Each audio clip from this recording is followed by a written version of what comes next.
नमस्कार, आप सभी दर्शकों का हार्दिक स्वागत है हमारे विशेष कार्यक्रम कृषि दर्शन में, जो समर्पित है हमारे किसान भाइयों और बहनों की समृद्धि, विकास और आधुनिक खेती की ओर बढ़ते हर कदम को।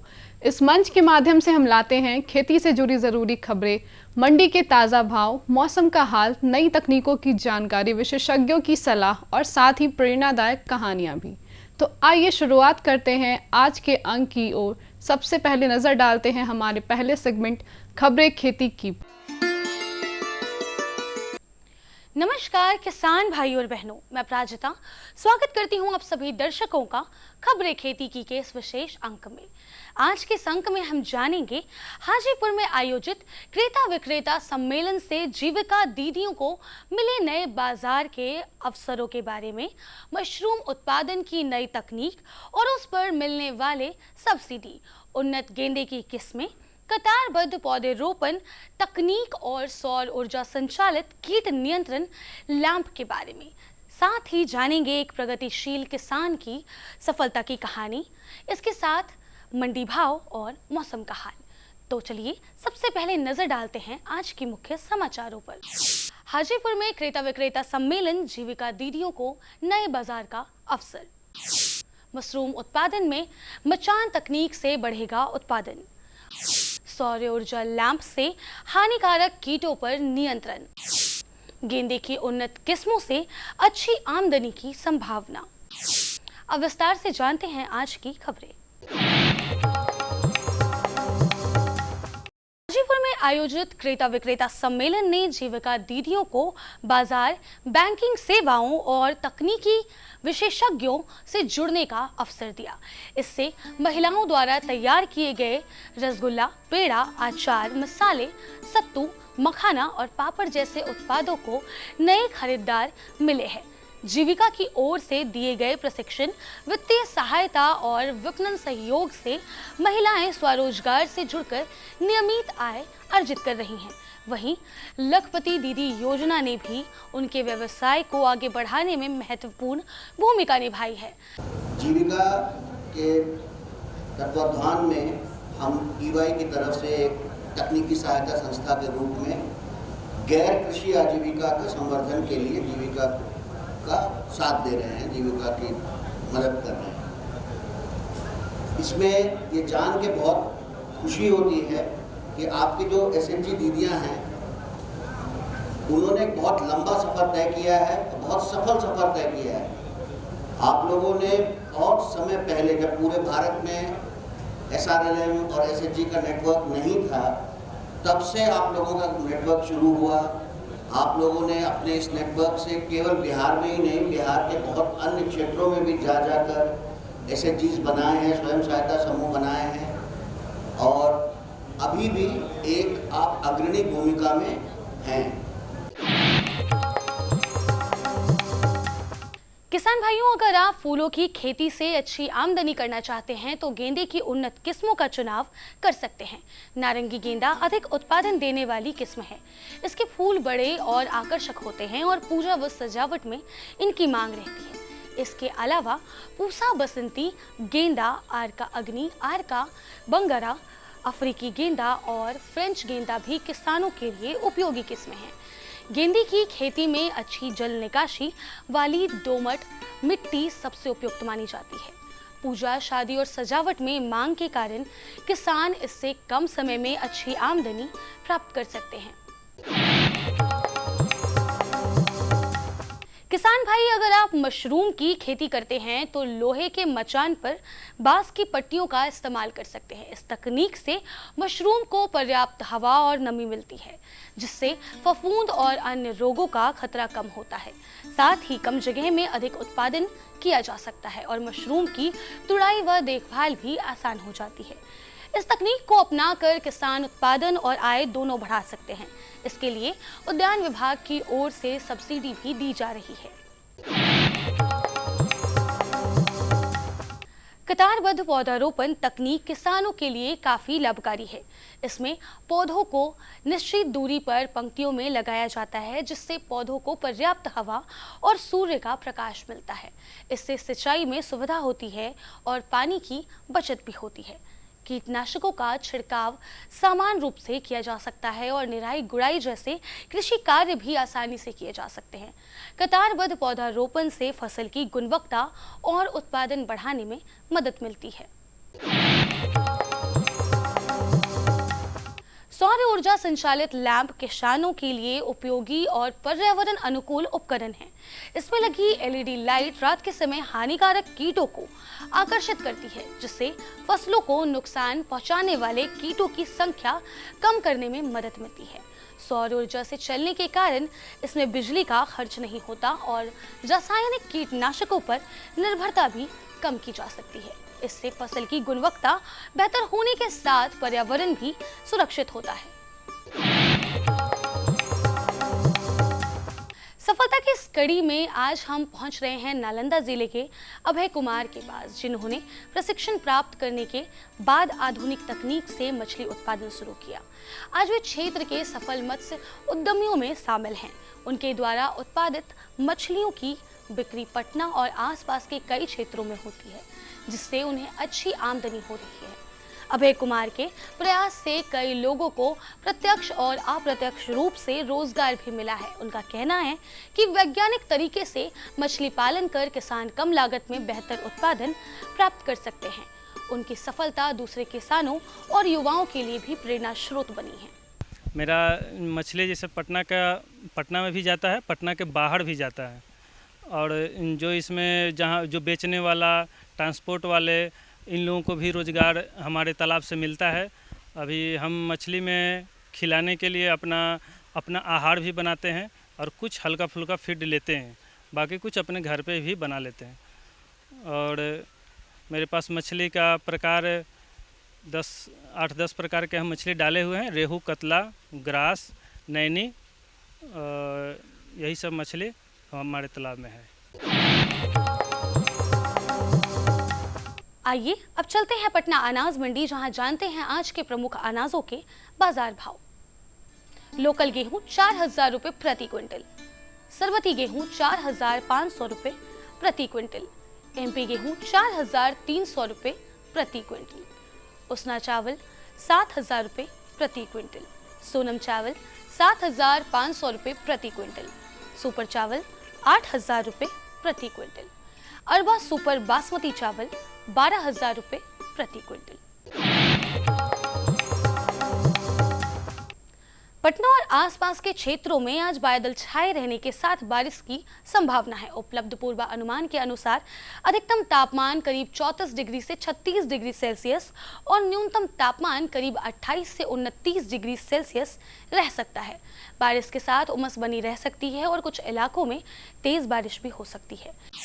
तो ये थी आज की प्रमुख खेतीबाड़ी से जुड़ी खबरें, मंडियों के ताज़ा भाव और मौसम का पूर्वानुमान। साथ ही हमने जानी कुछ नई तकनीकें और मशीनें जिनसे खेती और पशुपालन को और अधिक सशक्त और लाभकारी बनाया जा सकता है।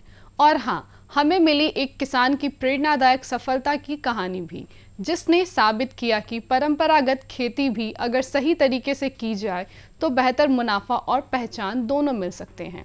अब समय है हमारे अगले सेगमेंट का, जिसमें हम जुड़ेंगे एक और महत्वपूर्ण जानकारी के साथ। यह विषय न सिर्फ खेती किसानी से जुड़े लोगों के लिए महत्वपूर्ण है, बल्कि इससे जुड़ी बातें आने वाले समय में नए अवसरों के द्वार भी खोल सकती है। तो आइए विस्तार से समझते हैं इस विषय को हमारे विशेषज्ञ के माध्यम से। नमस्कार, डीडी बिहार के लोकप्रिय कार्यक्रम कृषि दर्शन में मैं निशा श्री आप तमाम दर्शकों का और किसान भाइयों का स्वागत करती हूं। किसान भाइयों, जैसा कि आप जानते हैं कि हम समय समय पर जो भी फसलों से जुड़ी समस्याएं होती हैं उससे आपको संबंधित कृषि वैज्ञानिक से बातचीत करवाते हैं। तो आज हम पहुंचे हैं पिपरा कोठी के कृषि विज्ञान केंद्र पर और यहां पर हम आपको बातचीत करवाएंगे डॉक्टर अर्पिता नलिया से। तो सबसे पहले डॉक्टर अर्पिता नलिया, आज के इस कार्यक्रम में आपका बहुत बहुत स्वागत है। सबसे पहला सवाल हम आज आपसे यही करना चाहेंगे तो कि ये जो बदलता हुआ मौसम है, बारिश इतना ज़्यादा कभी कम कभी ज़्यादा हो रही है, ऐसे में किसान भाई हमारे जो हैं वो धान की खेती या जो खरीफ की जो फसल होती हैं उनमें किन बातों का ध्यान रखेंगे? वर्तमान जलवायु परिवर्तन की परिस्थिति में बारिश की स्वरूप बदल रही है। ऐसी स्थिति में कभी कम समय पर बहुत ज़्यादा बारिश और कभी लंबे समय तक बारिश नहीं होती है। ऐसी अनियमित परिस्थिति में धान सहित अन्य खरीफ फसलें उनका वृद्धि एवं उत्पादन घट जाता है। अगर हम धान की बात करें तो रोपाई के समय अगर बारिश कम होती है तो धान की जो पौधे की संख्या वो कम हो जाता है और जो पूरा फसल है उसका एस्टैब्लिशमेंट यानी कि जो पौधा का स्थापना होता है वो अफेक्टेड होता है। और साथ में जो कल्ले होते हैं यानी कि टीलर्स, उनकी संख्या कम होती है और फूल और फल आने का जो समय होता है, जो स्थिति होता है, उसमें भी जो है दिक्कतें आती है। और अगर ये सूखापन अगर लंबे समय तक रहे तो ओवरऑल फसल की वृद्धि, फूल एवं फल आना और साथ में दानों की संख्या एवं दाना भरने का जो समय होता है वो भी डिस्टर्ब होता है, जिसके कारण ओवरऑल जो उपज होता है वो कम होता है। और दूसरी और बात करें अगर कम समय में बहुत ज़्यादा बारिश हो जाता है तो जल भराव हो जाता है, जिसके कारण पौधे का जो जड़ होता है उसको ऑक्सीजन डेफिशिएंसी हो जाती है और ऑक्सीजन की कमी के कारण जो जड़ होता है उसका विकास कम होता है और जो अत्यावश्यक पोषक तत्व होते हैं उनकी मात्रा ह्रास होती है और लीचिंग लॉसेस हो जाता है, जिसके कारण पौधे को काफ़ी नुकसान होता है। और सिर्फ धान नहीं, धान समेत अन्य जो खरीफ फसलें हैं जैसे कि अरहर, मक्का, सोयाबीन, मूंग, उड़द, जितने भी खरीफ फसलें हैं इन सब पौधों की वृद्धि, फूल और फल आना और उसमें दाना भरना और उनका ओवरऑल ग्रोथ एवं उत्पादन घट जाती है। तो ऐसी अनियमित वर्षा की परिस्थिति में हमें वैज्ञानिक पद्धतियाँ और समयबद्ध प्रबंधन करना बहुत ज़रूरी होता है। तो डॉक्टर अर्पिता, आपने बड़ी अच्छी जानकारी दी हमारे किसान भाइयों और किसान बहनों के लिए कि किस तरह से वो खरीफ फसल जो है उसमें इस अनियमित वर्षा का भी ध्यान रखते हुए किस तरह से उसका पोषण कर सकती हैं। लेकिन डॉक्टर अर्पिता, अब मैं ये जानना चाहूँगी हमारे किसान भाइयों और बहनों के लिए कि अब जिन्होंने धान की रोपाई कर दी है, क्योंकि हम जानते हैं कि धान की खेती इधर ज़्यादा होती है, लेकिन अब अगर बारिश कम होगी, ऐसी स्थिति में हमारे किसान भाई बहन किन बातों का ध्यान रख सकते हैं? हमारे जो किसान भाइयों और बहनों को हमारा ये एडवाइस रहेगा कि ऐसी परिस्थितियों में हमें घबराना नहीं है और हमारे पास जो जल उपलब्ध है हम उसका ऐसे प्रयोग करें ताकि उसकी जो उपयोगी क्षमता वो मैक्सिमम हो। और जो है हमें जल को संरक्षित करना है। हमारा जो खेत का मेड़ होता है हम उसको बहुत ही मजबूत बनाएं ताकि बारिश का पानी को हम उसमें संरक्षित कर सकते हैं। और एक चीज़ किसान भाई और बहनों को मुझे कहना है वो है कि धान के फसल में हमें हमेशा पानी भराव रखने की कोई उसकी आवश्यकता नहीं है। उसमें क्या होता है कि पानी का जो है वो अपचय होता है, वो उसकी जो उपयोग क्षमता है वो अच्छा नहीं हो पाता है। उसमें बस नमी, हमारे खेत में बस नमी बरकरार रहना चाहिए। इसके वजह से इसको मेंटेन करने के लिए हम जो है alternate waiting and drawing pattern of irrigation follow कर सकते हैं। वो हम कैसे कर पाएंगे? जब धान के खेत में हम देख रहे हैं कि पानी की ज़रूरत है हम तभी सिंचाई करें। और उसमें जब हम देखेंगे कि खेत में एकदम छोटा छोटा जो है हेयरलाइन क्रैक्स की तरह छोटे छोटे क्रैक्स दिखेंगे तभी हम जो है उसमें सिंचाई करें। उस उपाय से क्या होगा कि हम जो है मैक्सिमम जो है पानी का हम यूज़ ले पाएंगे और उसका वेस्टेज हम कम कर पाएंगे। तो डॉक्टर अर्पिता नालिया, आपने बड़ी अच्छी जानकारी दी कि कम बारिश में भी किस तरह से हमारे किसान भाई बहन जो हैं वो अपने धान की खेत का जो है वो प्रबंधन कर सकते हैं। लेकिन सबसे बड़ी चुनौती जो किसी भी मौसम में आती है और विशेष रूप से मानसून के इस समय में आती है वो है कीट का प्रबंधन और खरपतवार के संबंध में। इसके बारे में भी अगर आप थोड़ी जानकारी हमारे किसान भाई बहनों को दे दें। अभी खरीफ के सीज़न में अत्यधिक आर्द्रता एवं बहुत ज़्यादा तापमान के कारण रोग और जो कीट हैं उनकी भी जो स्वरूप है वो बदल जाता है। रोग और कीट का जो है संख्या बहुत ज़्यादा बढ़ जाता है। ये उनके लिए बहुत ही आइडियल सिचुएशन है अभी बारिश के समय पे। और साथ में खरपतवार भी।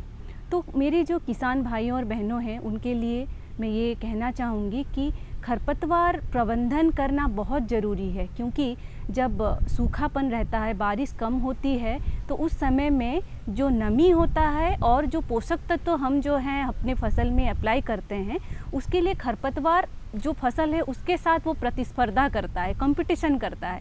इसकी वजह से हमें जो है खरपतवार नियंत्रण करना बहुत ज़रूरी है।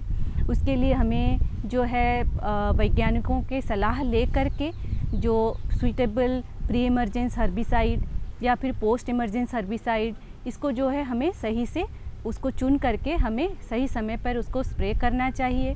और अगर कीट की बात करेंगे, जैसे धान में जो है स्टेम बोरर यानी कि जिसको हम तना छेदक कहते हैं, लीफ फोल्डर, पत्ते लपेटक कहते हैं उसको, और जो है आपका रोग में आ गया हमारा ब्लास्ट, सीथ ब्लाइट, और जो है एक भूरा रंग का उसमें रस चूसने वाला कीड़ा आता है जिसको हम जो है ब्राउन प्लांट हॉपर कहते हैं। तो इसके वजह से धान को काफ़ी नुकसान पहुंचता है इस सीज़न में। तो इसको कंट्रोल करने में हमें जो है क्या है कि हमें हमेशा जो है अपने फसल का निरीक्षण करना है। अगर हम अर्ली स्टेज में अगर हम देख लेते हैं शुरुआत में कि हाँ रोग और कीड़ा उसमें जो है आ रहा है, तो तभी अगर हम उसको नियंत्रण कर लेंगे तो वो कंप्लीट जो है अपना जो है फसल सुरक्षित रहेगा। डॉक्टर अर्पिता नालिया, आपने बड़े अच्छे तरीके से हमारे किसान भाइयों और बहनों को इस समय में होने वाले रोग, फफूंद सबके बारे में जानकारी दी। लेकिन मैं चाहूँगी हमारे किसान भाइयों को इसके रोकथाम के बारे में भी आप बताएं और साथ ही साथ उनको संदेश भी दें कि वो कौन सी आधुनिक तकनीकों का इस्तेमाल करके अपने धान और खरीफ की फसल की पैदावार बढ़ा सकते हैं। ये बहुत अच्छा प्रश्न आपने किया। जैसे कि मैंने बताया कि जो है हमारे किसान भाइयों और बहनों को कि वैज्ञानिकों से सलाह लेकर के वो सही कीटनाशी का उपयोग करके रोग और कीट को जो है प्रबंधन कर सकते हैं। और साथ में और भी अलग जो कि हमारे एनवायरमेंटल फ्रेंडली मेजर्स हैं, वो ये है कि जैसे आपका हरा और पीला और प्रकाश फांद का उपयोग करना, और जो है बायो कंट्रोल एजेंट्स का यूज़ करना, और इंटीग्रेटेड पेस्ट मैनेजमेंट, जिसमें अलग अलग पद्धतियों को अपना करके सिर्फ रासायनिक नहीं और भी जैविक पद्धतियां हैं जिसको अपना करके किसान जो है रोग और कीट का प्रबंधन कर सकते हैं। और साथ में ये जो परिवर्तित ये जो बारिश का अभी सिनेरियो है, एक्सेसिव बारिश हो रहा है या फिर कभी लंबे समय तक बारिश नहीं हो रहा है, तो ऐसी स्थितियों में हमारे किसान भाइयों और बहनों को हमेशा सही प्रभेद का चयन करना चाहिए। उसमें क्या कर सकते हैं कि जैसे अगर बहुत ज़्यादा जल भराव का ज़मीन है तो वहाँ पे लंबी अवधि वाली फसल का लंबी अवधि वाली किस्म का आप चयन करें। और अगर सूखा वाली सिचुएशन है, अगर लंबे समय तक सूखा रहता है, तो हम जो है सूखा सहनशील और कम अवधि वाली प्रभेद का हम उसमें चयन करना हमें चाहिए। और साथ में हमें जो है पारंपरिक खेती से आगे बढ़ कर के क्लाइमेट स्मार्ट एग्रीकल्चर को अपनाना है। उसमें किसान भाई और बहन अभी जो जितनी भी आधुनिक तकनीकें हैं उनको अपनाना पड़ेगा, जैसे कि waiting and drying of irrigation, कि हम जो है जब ज़रूरी है तभी सिंचाई करें, और जो है मैकेनिकल ट्रांसप्लांटिंग, जिससे क्या होता है कि हम श्रम को बचा सकते हैं, जिससे हमारा लागत कम होगा। तो मैकेनिकल ट्रांसप्लांटिंग में हम पैडी ट्रांसप्लांटर यूज़ करके ट्रांसप्लांटिंग कर सकते हैं। और जो है डायरेक्ट सीडेड राइस यानी कि धान की सीधी बुआई में हम जा सकते हैं, जिससे क्या होगा कि जो हम पूरा कदवा करते हैं, खेत को तैयार करते हैं धान के खेत के लिए, जिसमें काफ़ी खर्चा होता है और उसमें भी हमारा जो मृदा होता है उसका संरचना में जो है दिक्कतें आता है, और उससे हमारा जो है मिट्टी का जो हेल्थ होता है वो भी डैमेज होता है। तो इस परिस्थिति में अगर हम डायरेक्ट सीडेड राइस धान की सीधी बुआई करते हैं मशीन यूज़ करके, तो हम समय बचा पाएंगे, श्रम बचा पाएंगे, पानी की भी बचत होगी, और जो है हमारा लागत भी कम होगा। तो इसी के साथ डॉक्टर अर्पिता नालिया, आपने हमारे किसान भाइयों और बहनों को धान और खरीफ फसल के संबंध में जितनी जानकारियाँ दी हैं उसका लाभ उठाएंगे, और इन तमाम जानकारियों को साझा करने के लिए डीडी बिहार की तरफ से आपको बहुत बहुत धन्यवाद। तो इसी के साथ किसान भाइयों, आज के इस कार्यक्रम में दीजिए इजाज़त। हम फिर मिलेंगे एक नए विषय के साथ, तब तक के लिए दीजिए धन्यवाद। नमस्कार। विशेषज्ञ से मिली ये उपयोगी जानकारियाँ निश्चित रूप से आपके लिए लाभकारी सिद्ध होंगी। अब समय है एक छोटे से विराम का। आप कहीं जाइएगा मत, क्योंकि ब्रेक के बाद हम लौटेंगे और भी रोचक और उपयोगी जानकारी के साथ। बने रहिए हमारे साथ कृषि दर्शन में। हर जोखिम से निकल कर फसल आए, सुरक्षित हो जाए, फसल बीमा से हर किसान अब आत्मनिर्भर हो जाए। अब सूखा पड़े या बाढ़ आ जाए, कोई डर नहीं, अब ओले पड़े या कीट पतंगे फसल खा जाएं, कोई फिक्र नहीं। अब कैसी भी आपदा हमारी फसल पे आ जाए, क्षति होने पर हमारे दावों का उचित भुगतान मिलता है, क्योंकि हमने लिया है प्रधानमंत्री फसल बीमा। बुआई से फसल कटाई तक हर जोखिम का दावा, न्यूनतम प्रीमियम पर अधिकतम भुगतान का वादा। योजना से हर साल जुड़ रहे हैं 5 करोड़ से ज्यादा किसान। अब आपकी है बारी। नजदीकी कृषि कार्यालय, सहकारी समिति, बैंक शाखा, अधिकृत बीमा कंपनी या जन सेवा केंद्र में स्वेच्छा से करा सकते हैं पंजीकरण। फसल बीमा पोर्टल या फसल बीमा ऐप द्वारा भी किया जा सकता है पंजीकरण। प्रधानमंत्री फसल बीमा योजना, आपकी फसलों का संपूर्ण सुरक्षा कवच। कृषि एवं किसान कल्याण मंत्रालय, भारत सरकार। ब्रेक के बाद एक बार फिर से स्वागत है आपका हमारे खास कार्यक्रम कृषि दर्शन में। अब पेश है हमारा अगला सेगमेंट, एक संक्षिप्त लेकिन ज्ञानवर्धक फीचर फिल्म, जिसमें हम देखेंगे खेती से जुड़ी महत्वपूर्ण विषय पर एक रोचक प्रस्तुति। तो आइए देखते हैं आज की यह विशेष फिल्म। किसानों के चेहरे पर खुशहाली, हर खेत को मिल रहा है पानी, ये है न्यू इंडिया की कहानी। फसलों की भरपूर पैदावार के लिए बीज और खाद के साथ साथ जल एक महत्वपूर्ण कारक है। पानी की बचत न केवल मिट्टी के स्वास्थ्य में सुधार करती है, बल्कि उत्पादकता बढ़ाने और पर्यावरणीय लाभ प्रदान करने में भी मदद करती है। इसके अलावा पानी की उतनी ही मात्रा से लंबे समय तक सिंचाई तथा विस्तारित क्षेत्र में सिंचाई करने में भी मदद मिलती है। इसे ध्यान में रखते हुए माननीय प्रधानमंत्री श्री नरेंद्र मोदी जी के दूरदर्शी नेतृत्व में कृषि एवं किसान कल्याण मंत्रालय ने साल 2015-16 में पर ड्रॉप मोर क्रॉप यानी प्रति बूंद अधिक फसल योजना लागू की थी।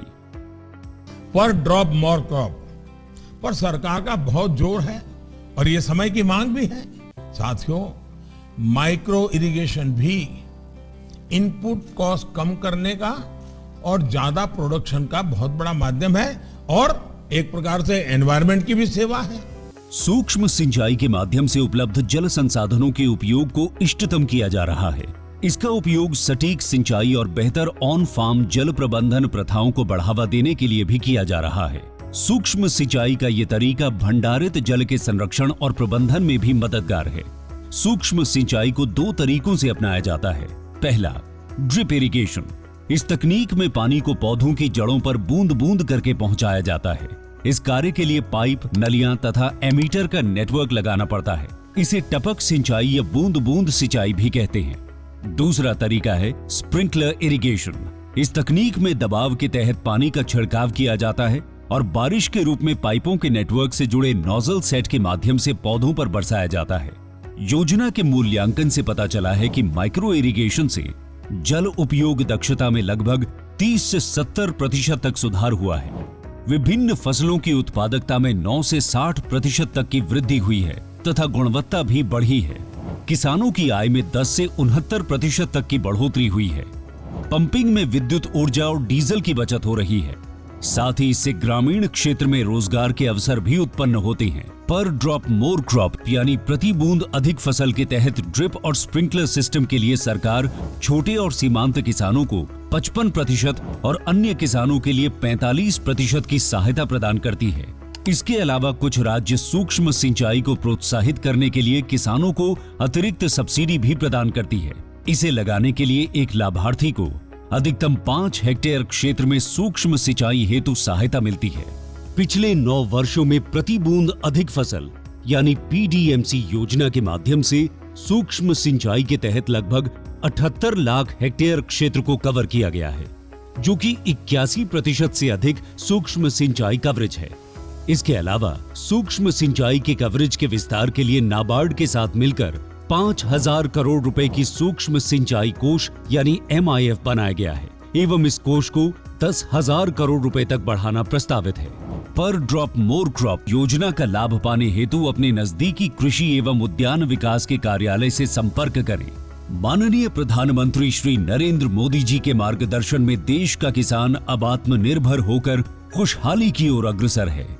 देश अब संकल्प से सिद्धि की ओर बढ़ चला है।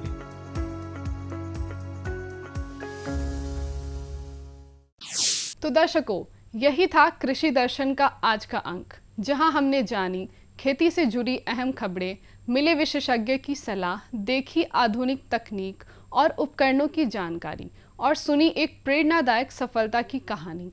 हमें पूर्ण विश्वास है कि यह कार्यक्रम आपके लिए उपयोगी और जानकारीपूर्ण रहा होगा। हम फिर हाजिर होंगे ऐसे ही और भी रोचक और ज्ञानवर्धक विषयों के साथ। तब तक आप स्वस्थ रहें, खुशहाल रहें और खेती के क्षेत्र में लगातार आगे बढ़ते रहें। नमस्कार। हमारा पता है कृषि दर्शन, कमरा नंबर 203 द्वारा केंद्र निदेशक दूरदर्शन केंद्र पटना, फ्रेजर रोड, पटना।